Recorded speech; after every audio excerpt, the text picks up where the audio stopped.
All right. Hi, everybody. Welcome. I'm Adam Grace. I'm here with Steve Barcelona and Alexander Slimmer from Conjuror Community Club, the world's best magic club.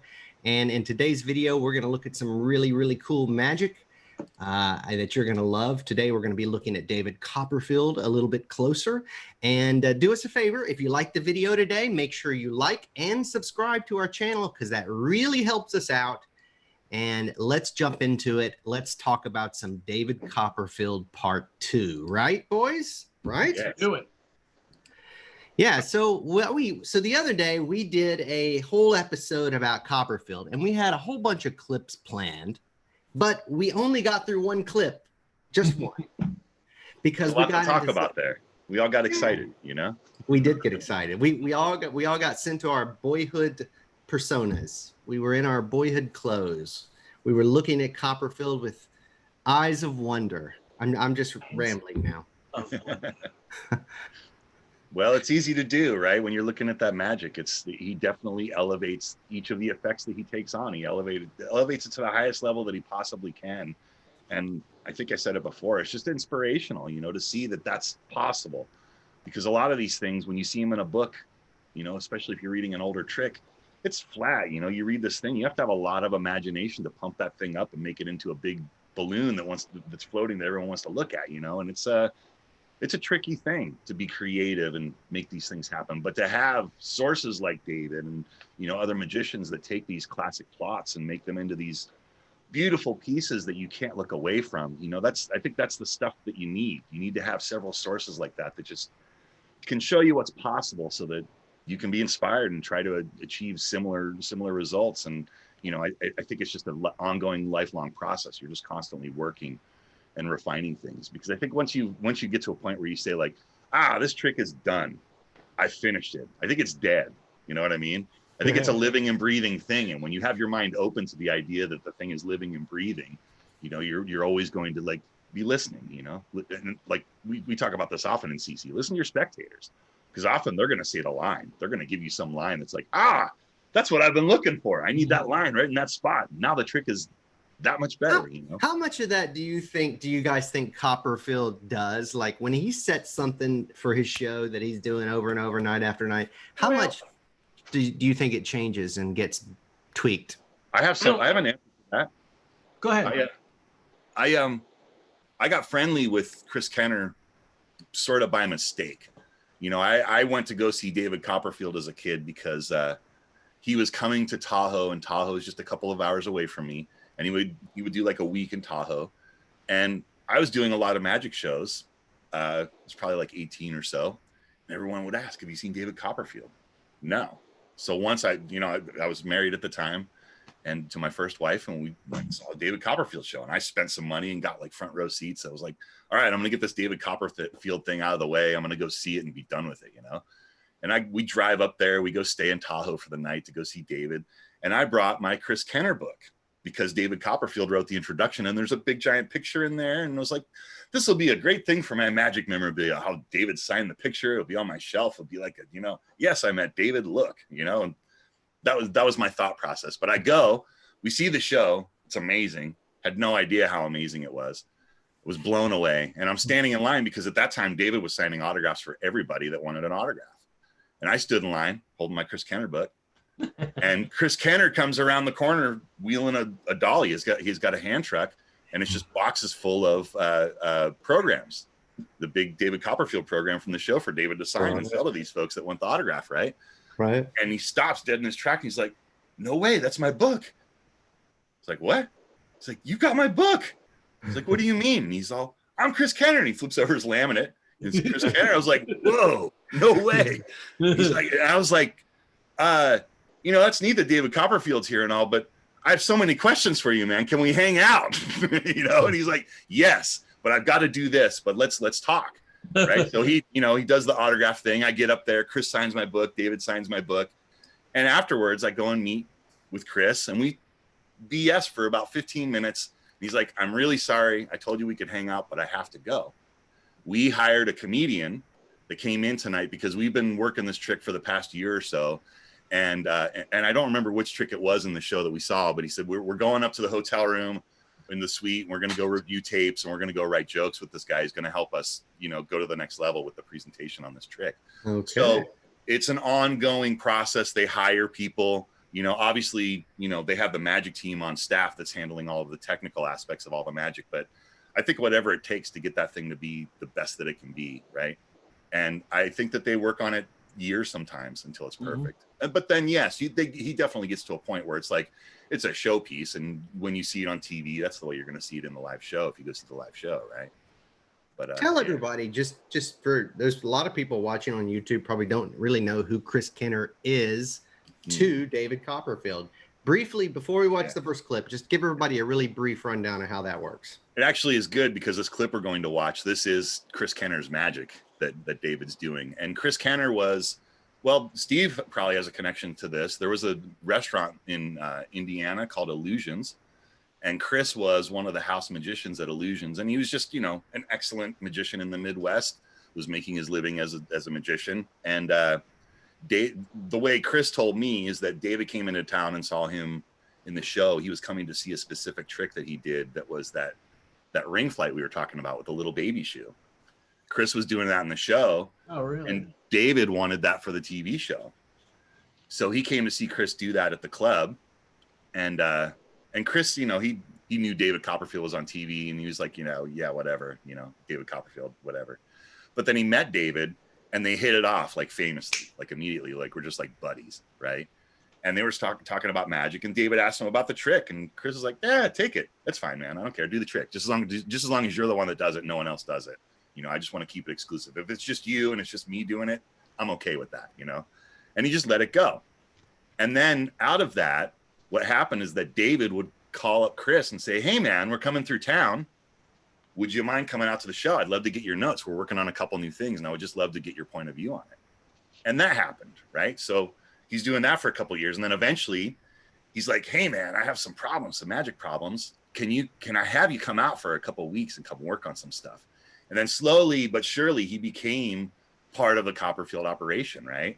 And eventually he was is now. I mean, he is the magic coordinator. He's the guy that runs. He's the executive producer. He's running the entire, right. He's the executive producer now, right? Yeah. That's exactly right. But he's running the entire show now, right? Like everybody that's on that show, they report to Chris. Like he's the guy that's like, all right, everybody go to the restaurant. I'll be over there in a minute, and you know, we'll take care of dinner. You know, like, he's really he's a big deal there. Yeah, he's running the entire thing. But I just happened to get lucky that I bumped into him when he was early on working with Copperfield, and I was a super magic geek, and you know, and he just saw, I'm sure, a reflection of himself and me enough that he was like, hey, I'll help this kid out. He's sort of isolated here in Northern California, and he needs some magic friends. He's how I met Michael Weber. Right? He told me, he said, drop my name around Michael Weber and tell him that I told you to do it, and he'll give you some time. And he totally did. Like that's how I met Michael Weber, is because Chris Kenner told me to go and tap him on the shoulder and tell him I knew him through Chris, right? How great would it have been when you saw Kenner push in the cart and he goes, hey, that's my book. I'm Chris Kenner. And you go, oh, awesome. Can you get David to sign this for me? No, but I was a geek. I was a super geek because I was sort of like halfway there. But it would have been funny. David. Yeah, it would have been, well, in a mean way. I mean fun. Yeah, I know. I'm from New Jersey. Everything's got a little dark, little, you know.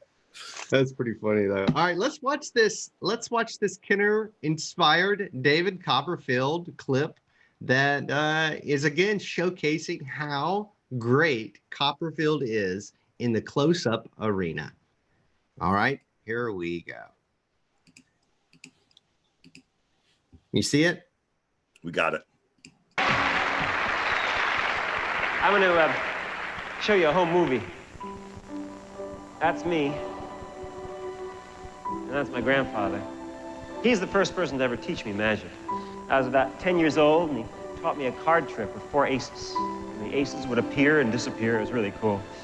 And since I was 10 years old, it took me many months to master it. After I did, I showed it to everybody, and I decided to make magic my life. Everybody thought I was crazy, except my grandfather, who always gave me encouragement. And I promised him if I ever had any success that I would do his card trick in my show. Well, my grandfather passed away before I ever did a big show. But Grandpa, if you're listening, Tonight I'm going to keep my promise. Oh my gosh! Like, Second. oh, I'm already crying. I haven't even. It's so sweet. That was the year there was no snow. And there's something about a license plate and an alien. Look at this look right here too. That David's like, yeah, I That's know. right. I just got him.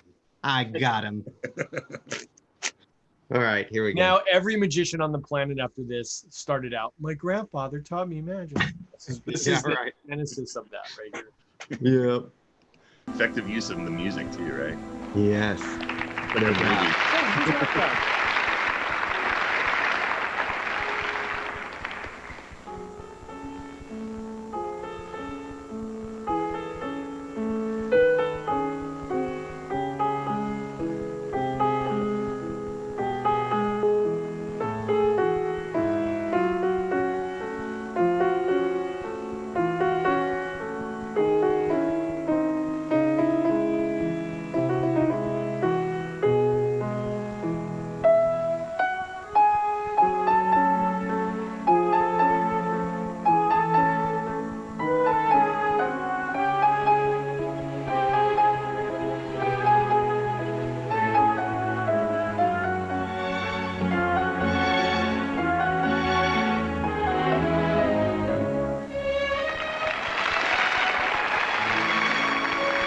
Okay. All Say right. what you want about David Copperfield, but he can do the Pete Fortin Ace production, man. I mean, that's not an easy thing to do. That's very technically difficult.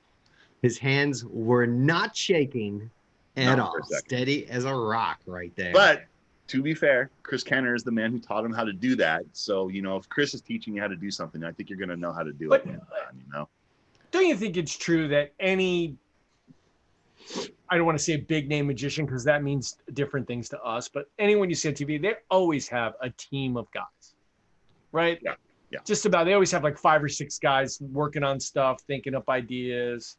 Yeah, I will. Yes, I agree with you, but those guys aren't Chris Kenner. No. Chris Kenner is. He's But otherworldly, man. I mean, there's only one of those dudes. He's I a mean, special beast. This is only live, right? And people can watch it. So I'm gonna stick my neck out and I'm just gonna say that Here we go. Copperfield got good after Kenner joined.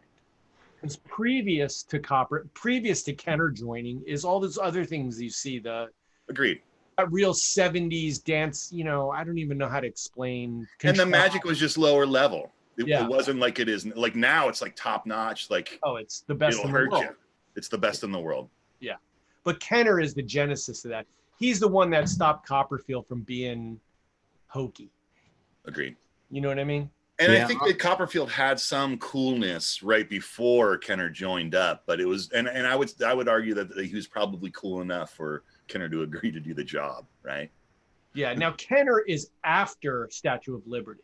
Oh, way after. Yeah, right? Yeah, because Statue of Liberty, I think, is like 83. Is and it Kenner doesn't join up until like 91, one? Yeah, maybe that's what I thought. 92. Ron Right around Porter there. says Kenner and Homer are talking about Homer Leewag too. are in a Homer different Leewag. league. Yep. Yeah, That's no true. doubt. Absolutely. When, without when did question. Don Wayne leave the Copperfield team? Do you know? Mm.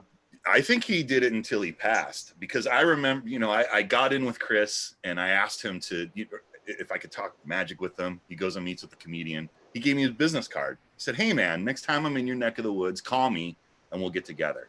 And I started doing that and calling him. And I remember one time I called him and we had lunch. I went and picked him up at the sports arena, and I picked up him and Don Wayne, and the three of us had lunch together. I actually had my son. How My cool son is was that? my son was an infant. I had my son with me at the time, but it was the 4 of us sat down and we had lunch and talked magic. It was How amazing. cool is that? Yeah. So I think Don was there till the very end, because Don was, he was just on Copperfield's team as a consultant, sort of the way Chris was in the beginning, in that he was brought in, and Don was happy to go and live his life and not be on the road, because, you know, living in a tour bus and hotels is not easy. And Those guys did that a lot. That's not for everyone. Those guys live in those buses, and well, now it's Vegas, right? They've been in Vegas for, Yeah, that's I don't know. that part's over. That's over. But yeah, that touring lifestyle is, you know, it's a young man's game. Copperfield is the king of the 4-minute tricks. All right. So the running time on this is 3 minutes, 36 seconds. He knows how to time a trick, doesn't he? All right. So he produced the aces. That's where we left, right? That's where we left off. Yeah. All right.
Wait for it. Right on the Right on the button, as they say. So good.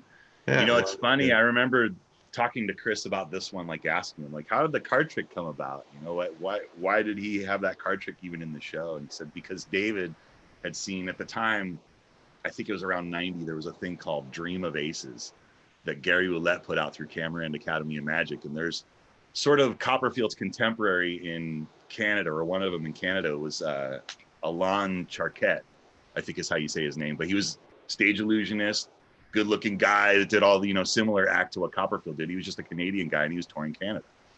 And he was doing this in his stage show, and Copperfield saw him do Dream of Aces, and he's like, I need that. I want that in the show. What a beautiful moment. You can tell the whole story about Grandpa, you know, the whole thing, right? And Chris was with him, and he's like, you're not doing that trick, man. Because it was totally like it was a nice handling of McDonald's Aces, right? It's a really beautiful handling of McDonald's, but it's, you know, McDonald's Aces, and if you know McDonald's Aces, you can smell it from 100 feet away. Ah, it's McDonald's Aces, you know? And Chris was like, no, man, you're not going to do that on television. Let me work with this. Let me think about this for a minute. And that's what he turned into David, is what we just watched. Yeah, that was a whole different level right there. Did yeah, you hear that's totally cool. Did you hear the audience gasp whenever he spread the aces there? Mhm. That's a Yeah. that's a gaspable moment, man. It's like, where did they come from? So I love good. the way he spreads those cards too, where he does them with his fingers and he's really spreads them like that, you know? Like it's just pretty beautiful. That's probably, would you say that is probably the most intricate close-up magic trick that David Copperfield attempts? The most classical card magic style Like close-up routine. technically have to be technically proficient to do it. Yeah, but I would argue that all of them are like that. Like I remember seeing a clip of him doing, remember the trick I taught in the back room, the Immaculate Connection, that Paul Yeah. Harris linking cards thing. Yeah. He did that on television. Technically demanding, but in its own way, right?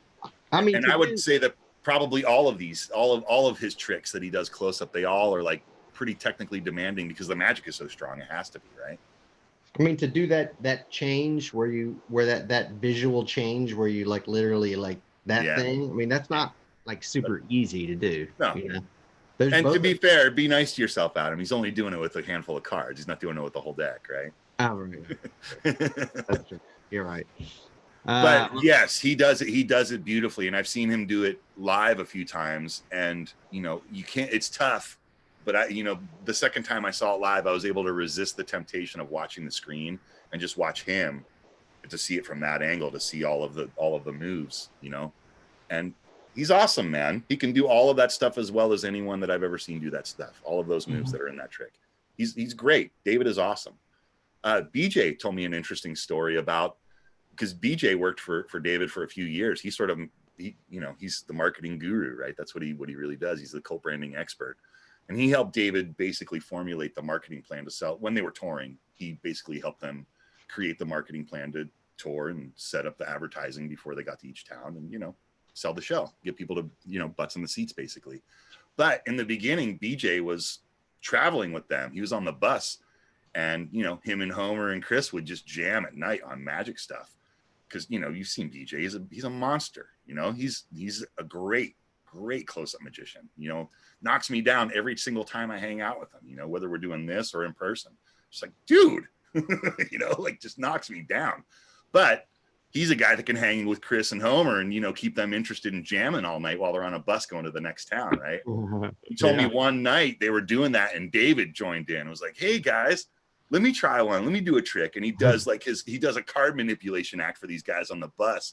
And BJ said it was flawless. It was one of the most amazing card manip things he's ever seen in his life. Like back palming and stuff? Totally. Split fans, the whole deal. And David was just a man at it. So I think the dude, he's just a great magician, man. It's just that, he does a lot of illusions, and to us close-up guys, it's sort of incongruent. But when you see him do the close-up stuff, you go, he's one of us. He's doing the same stuff we're doing. Oh, Grandpa would have been proud. Grandpa would have been proud. Yeah. Well, he is the most successful magician of our time, right? Of all time at this point. Steve, So, I read Grandpa somewhere that every year he makes like the Forbes top 50 list of highest paid entertainers. Entertainers, yeah. Top 10, I think, actually. Yeah, like so. He's and, made. And like I think that's been the case for like the past 30 years, right? Yeah, he's made like 84 million a year or something. But those guys, I mean, if you ever looked at that schedule at MGM, I mean, it is heavy, dude. It's like probably more shows than anybody, I would think. I mean, they're doing like 3 or 4 on a Saturday. That's right. Really? Yeah, I mean, they probably do 400 shows a year or more, I would think. He's working as hard as he's ever done it. Yeah. Totally. Wow. Totally. I would be like, when do we schedule time on the island? That's what I would be like. Can we go to the island now? All right. Well, let's take a look. This next one is I'd say this is the one that just pulled the pants off of me. I mean, they all did. I mean, they always did. When you saw them live, you knew they were new. You hadn't seen any of these before when Copperfield did them on TV. But this next one, just blew my pants off. All right. This is, I'm not even going to announce it. I'm just going to show it. Just let it happen. It's going to be fine. Let it happen. Hey, a few days ago, a good friend of mine, Wayne Gretzky, who happens to be the greatest hockey player of all time, let me borrow a baseball card that he bought. It's worth about $500,000, just so I could try to put it back together after I first tore it up. Check it out.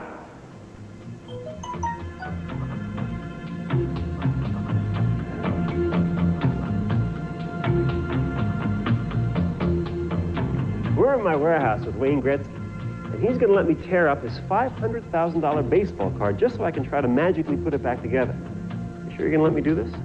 Well, David, they trust you with the Statue of Liberty, and you brought that monument back.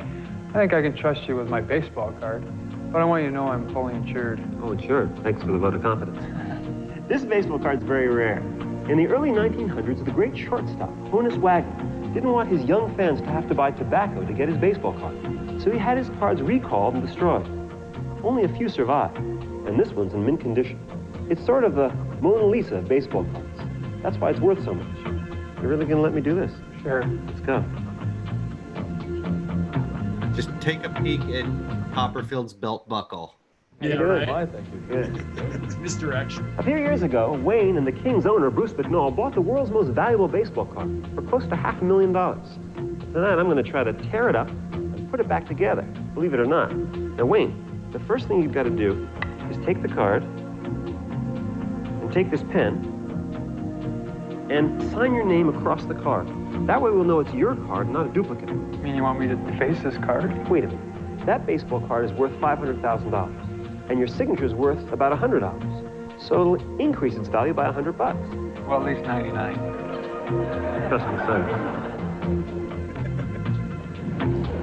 You're not too happy about that, huh?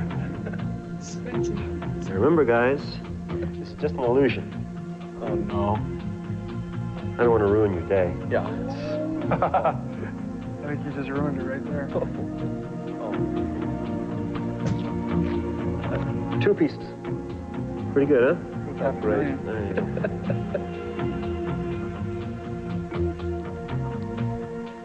See that? This is so good. Totally, man. Four pieces. This is definitely one of my favorites. All right. Four pieces, each worth about $125,000 each. Only if I put them back together. It's a good thing it's insured. Wait a minute. The insurance only covers accidental damage. It doesn't cover willful destruction. Well, I guess the heat's on me. You guys are easy to hand me the pieces. One piece at a time. Bunch. Two pieces. Wow.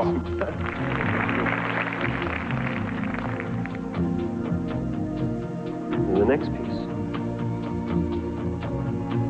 In slow motion. Wow. Look at that. Incredible. Finally, the last piece. All you have to do is touch them together. Look at this. That's great. But it's all creased up now, which pretty much ruins my card. No problem. All I have to do is iron them out. Oh, that's great. Wow. That's great, David, but what about the signature? Elaine, no problem. Remember, you collect baseball cards. Very cool. Oh, wow. I collect autographs. Name dropper.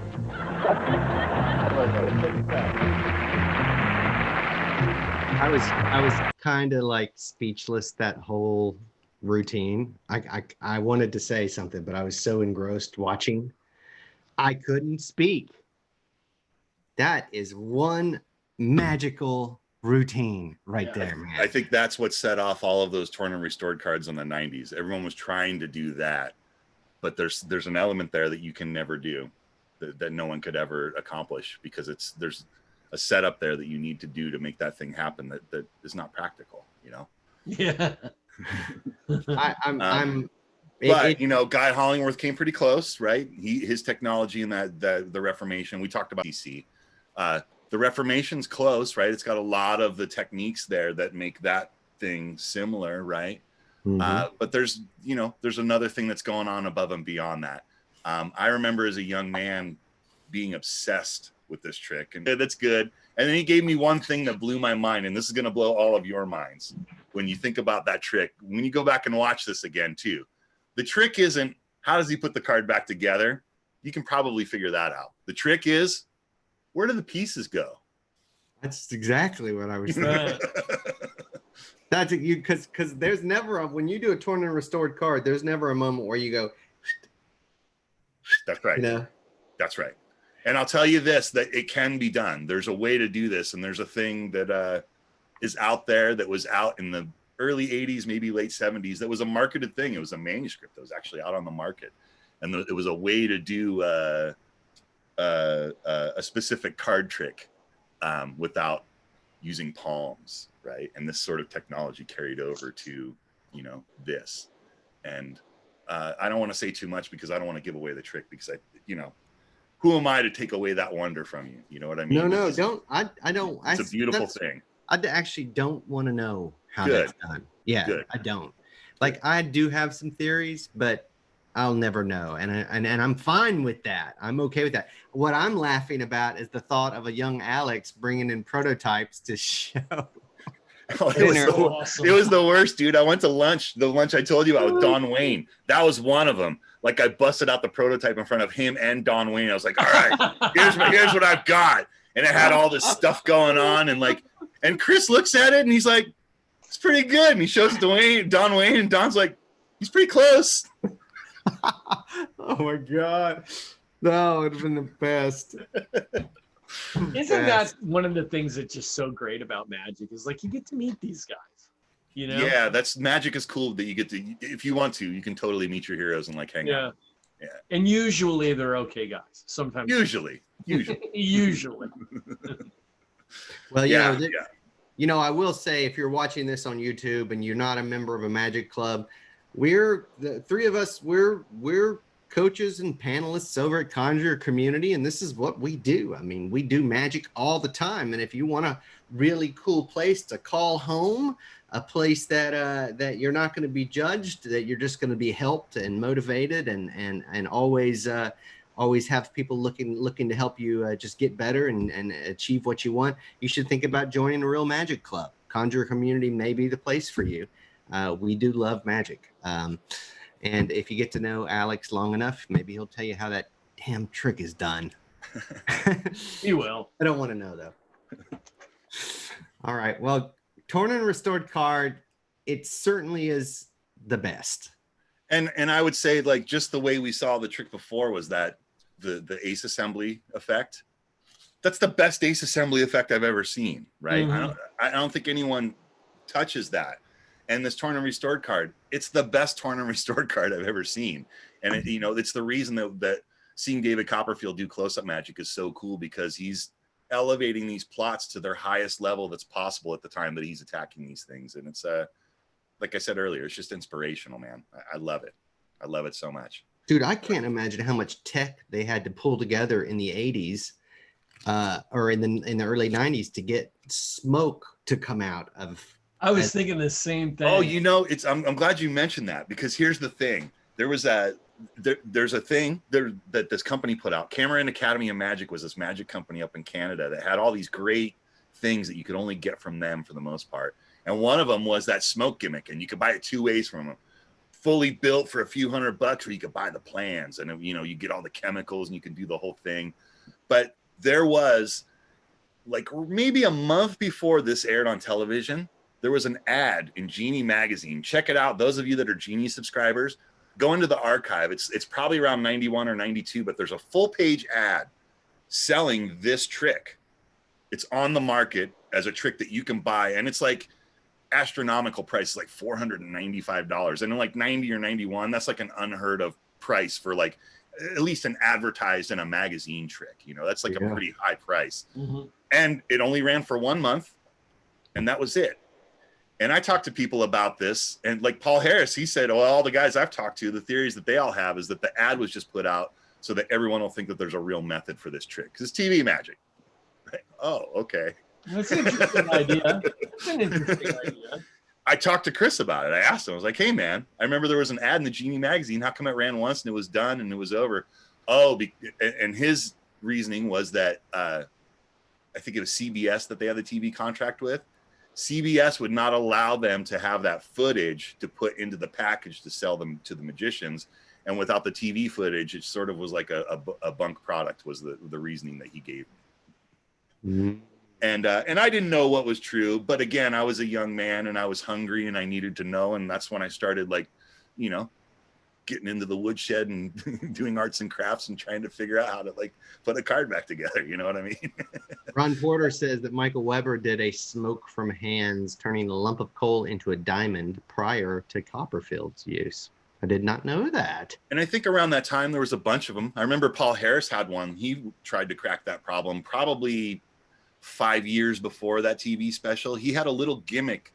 It was about the size of like a $50 or $1, like in between a dollar size coin and a $50.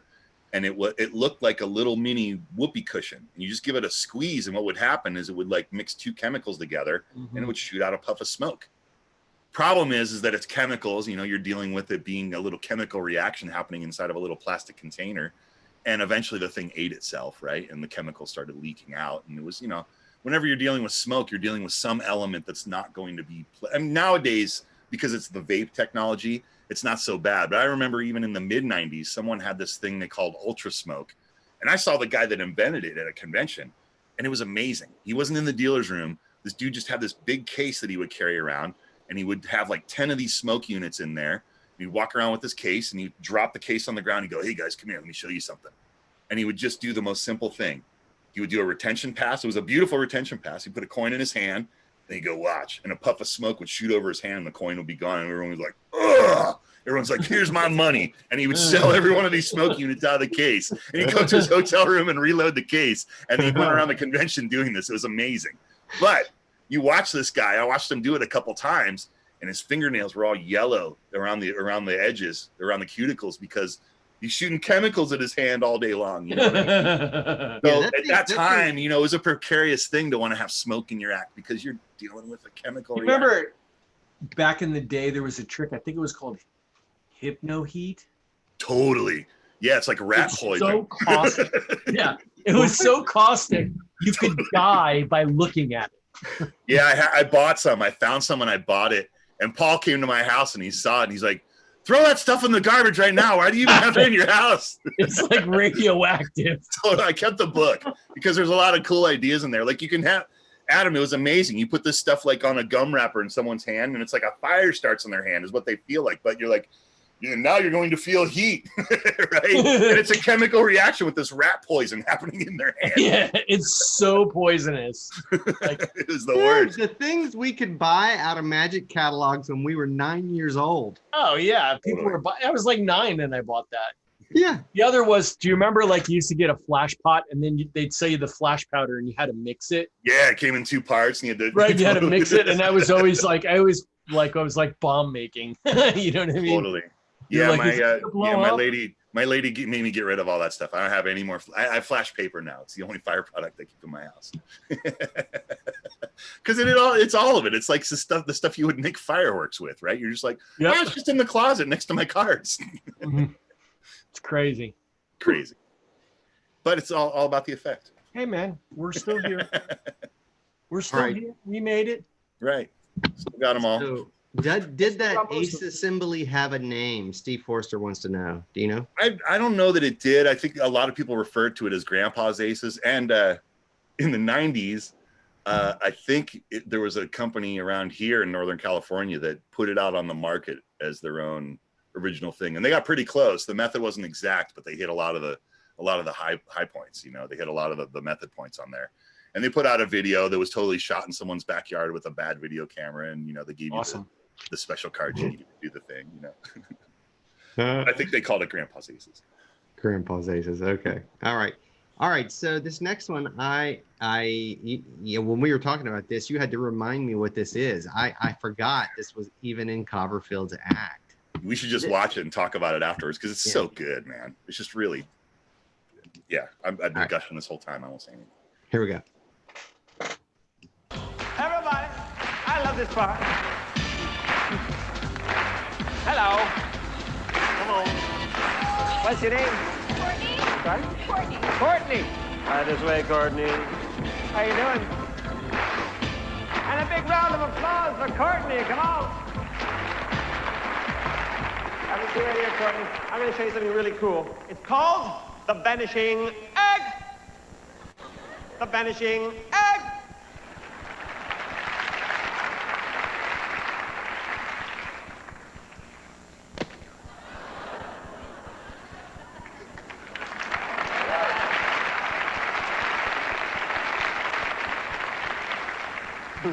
The vanishing egg. Plan B.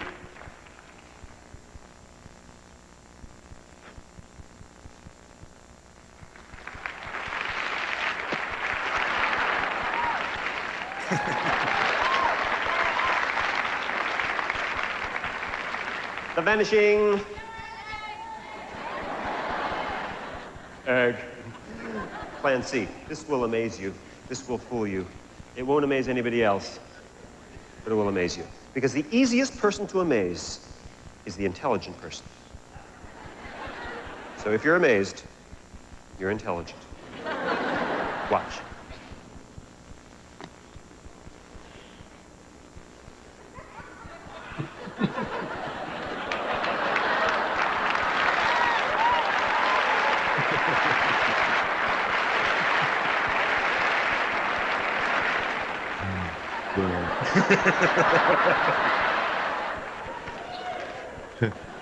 The vanishing in slow motion. Watch.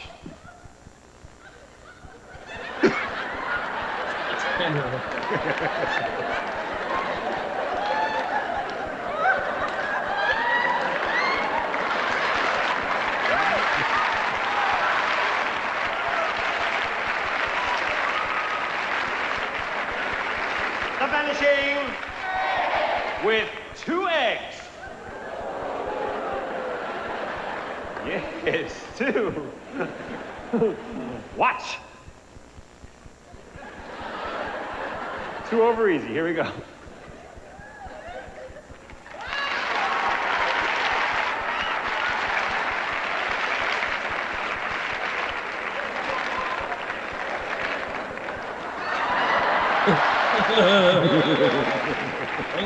Thank you. We got a long way to go.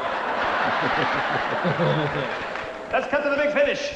The vanishing chicken. This is Elvis. Shake.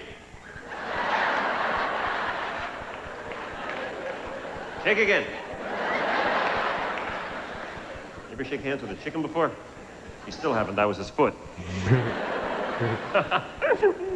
Ooh, air conditioning. Put this on your lap. He's full.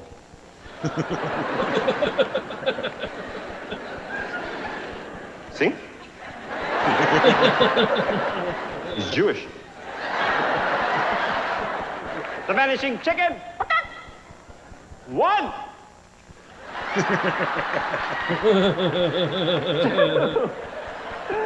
Wait a minute. Change of plans. You and I are going to do this together, okay? Take this hand, put it here. Take this hand, hold on to this corner right here. Hold on to the corner. We're going to lift up the cloth really slowly. You ready? Lift up the cloth really slowly. The cloth goes up into the air. It goes over the chicken and over that chicken just like that. That's good. That's good. Yes.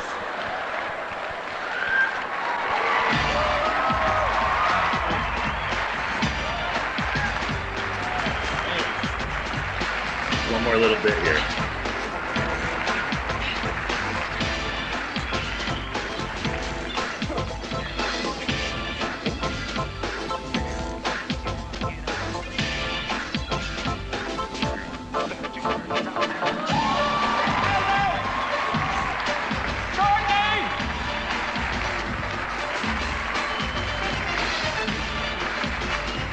Yeah, that's very clever.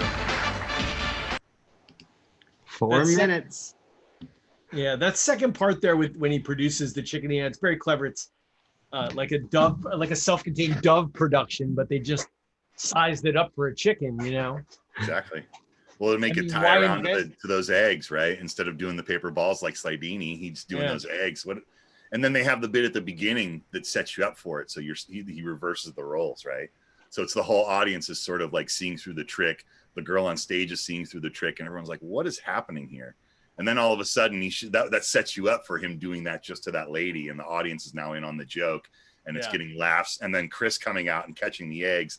You know, that whole juxtaposition. It's really beautiful, man. There's a lot of elements there, and there's conflict built into the thing, right? Because you're like, how's he going to do it now? Yeah, right. It's really cool, man. Yeah, it just goes to show that I don't know if it's Copperfield or Kinner or who's the person involved, but there's always theatricality in everything he does. I mean, he's looking at the music, the staging, he's looking at every element of it. I think, Adam, that element is actually David. It is. Right? Yeah, I think David is the guy that's looking at all of this stuff like it's a Broadway show and it's a story, right? He's looking at it from that very meta view, and all those guys are brought in to help him see that vision through to the end. And to be fair to all of them, I think it's a collaborative process. I think they're all just jamming on ideas and trying to let the best one rise to the top. You know what I mean? And I think that it's an environment where there are no bad ideas. Let's just explore, brainstorm. Let's just push this as far as we can and just make the magic the best that it can be. And then there we are. You can't really forget too that you're creating magic in a laboratory with unlimited funds, unlimited ability, unlimited research. I mean, you could go run down a road for something for a year and spend hundreds of thousands of dollars and then just go, yeah, it's not going to work. You know what I mean? It's like, Really. I'm sure they don't want to do that, but I'm sure they do it. I'm sure they do it plenty. Yeah. I remember one of the guys that was in my town when I was growing up was a guy named James George, and he's sort of credited as the guy that came up with the ITR, the original ITR. And I was a kid that learned how to do invisible thread from James right at the time he sort of crossed over the threshold and figured out how to put it in a reel. And again, the trick is, how do you get, an 80-foot piece of invisible thread stripped, like that was the trick. But he worked it out, he was able to make these thread reels in mass production style and disseminate them around the world. And I remember going to his house one day and hanging out with him. And he just said to me, "You're never going to believe who called this afternoon." "Who's that?" "David Copperfield ordered a reel from me." No kidding. And he asked me if I could make him a custom one, like a giant one for the stage, trying out ideas, man, just seeing how far he can push it. I think that stuff is just happening all the time. Every trick that they see that might potentially work in that show, why not? I think one of the, I think I might have told this story already, so stop me if I have.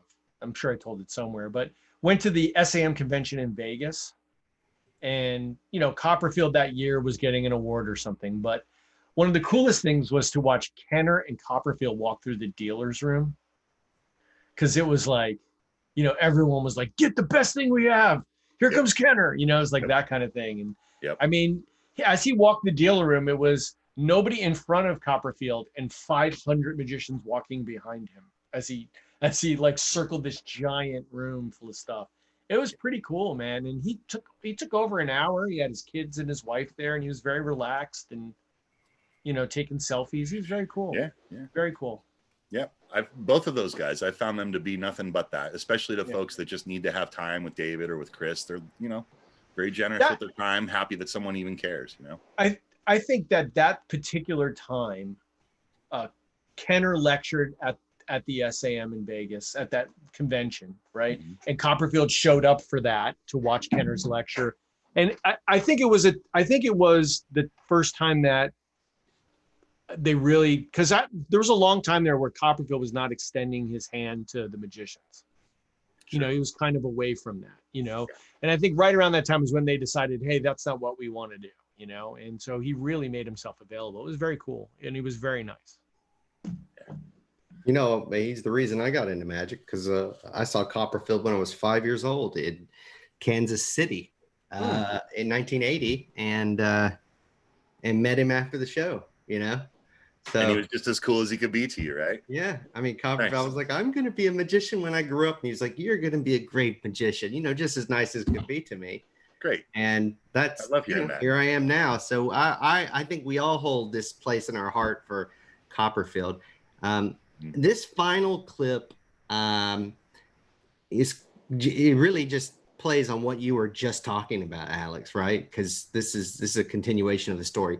It's the final clip of the day, but I think we saved maybe one of the better ones for last, because I remember seeing this for the first time, and I had an idea of what was going on, but then again, man. This is going back to James George, this is sort of where our conversation started, was with this effect, because he was the guy that I knew that was an expert on this stuff. And later I found out that he was sort of one of the, at least in this country, one of the major experts on this stuff. And it opened up a whole new avenue for me. I think this is one of the great magic tricks that David does. This is one of my first magic special. This was on it, and I think all of these probably have the same thing in common. I played the tape over and over again, worried that I might wear out the tape. You know what I mean?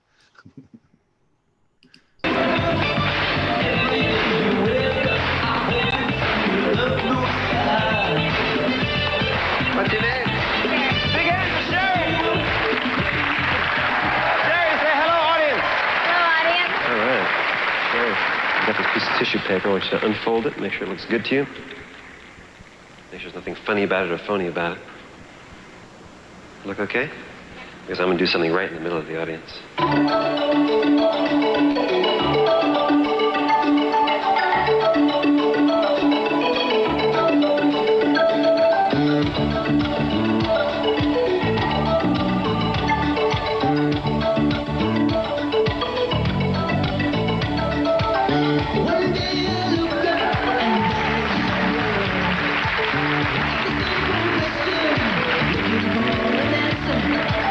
Now I am a will, listen to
Richie goes, at that moment she might be pregnant.